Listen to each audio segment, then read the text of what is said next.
Why do they want to keep this quiet? Why aren't they talking about this? Why don't they want us talking about it?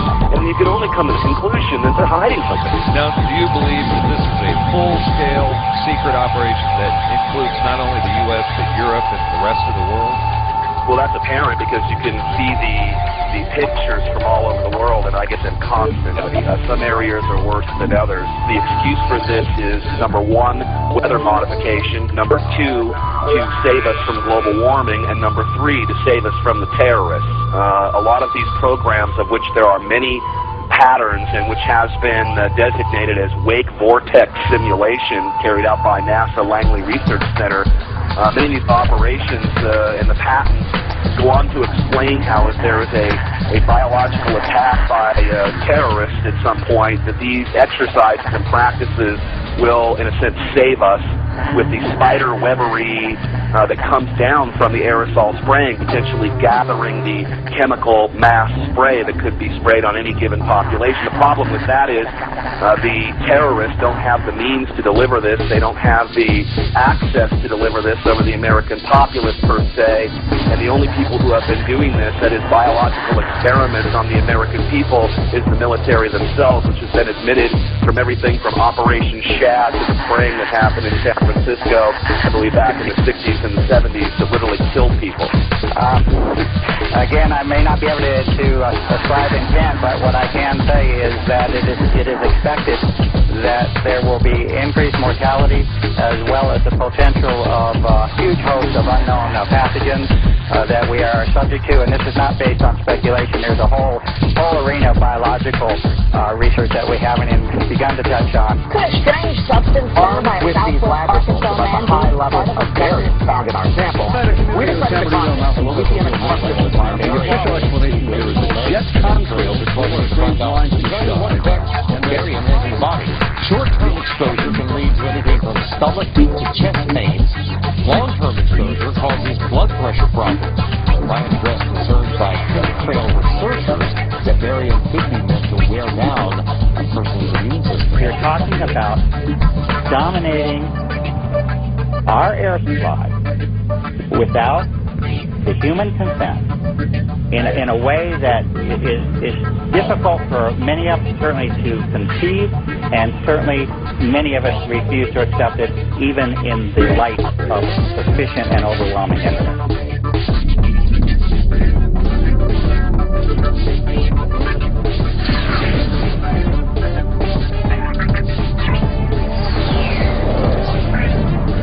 There is a HAARP facility directly where the beam appears to be originating from. It's called the ISCAT Graham and George Moen facility. The island that everybody was seeing this thing over is the northernmost part of Norway called Tromsø, a little island. And they were looking southeast, and that's where they were seeing it was coming from the southeast. And this HAARP facility is directly southeast of Tromsø. So the location matches perfectly. What we're seeing is definitely not a rocket, because if you look at some of the pictures that are released on the Norwegian websites, you have 18 layers in the spiral. You also can see, if you look at the Daily Mail link, that there is a photograph of it taken in infrared, and the heat signature of the spiral is so substantial that in infrared it actually shows up very bright. Now, that's something they slipped in there. They didn't actually mention why that's important. But you have to remember, the stuff that's coming off the edge of a rocket is going to lose heat very quickly once it hits the atmosphere.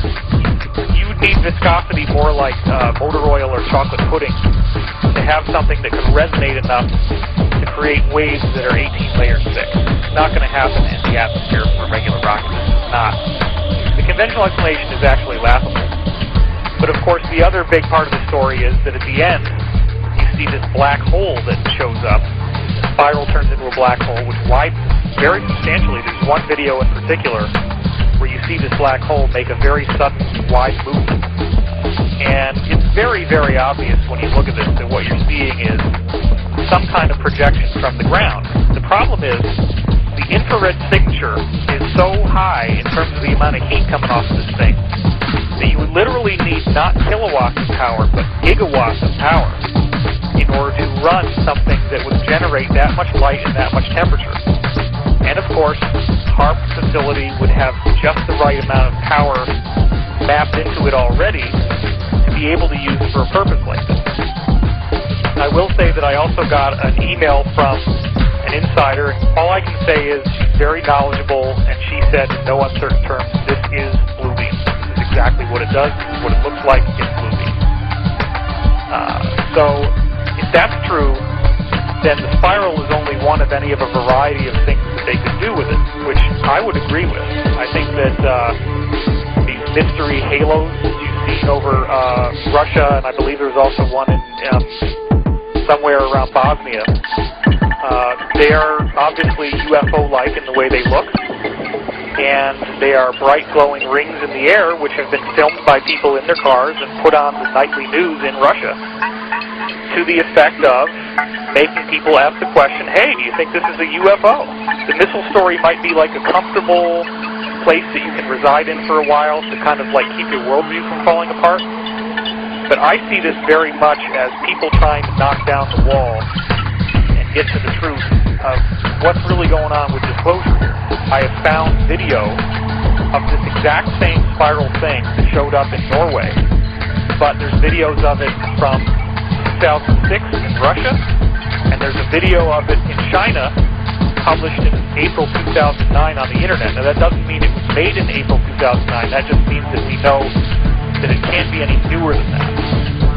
And the one from China actually spins first clockwise and then briefly counterclockwise, and then it dissipates the same as the other one. The one in Russia actually does almost exactly the same thing as we're seeing this one do over Norway. It is a spiral, you can see the same rotating thing, and it's like a beam that consolidates into the spiral. Richard Hoagland has proven that the end location of the beam is HAARP. We know that. That's now a fact. What we don't know is, did HAARP make the beam from the ground up into space, or is the beam going from space down to HAARP?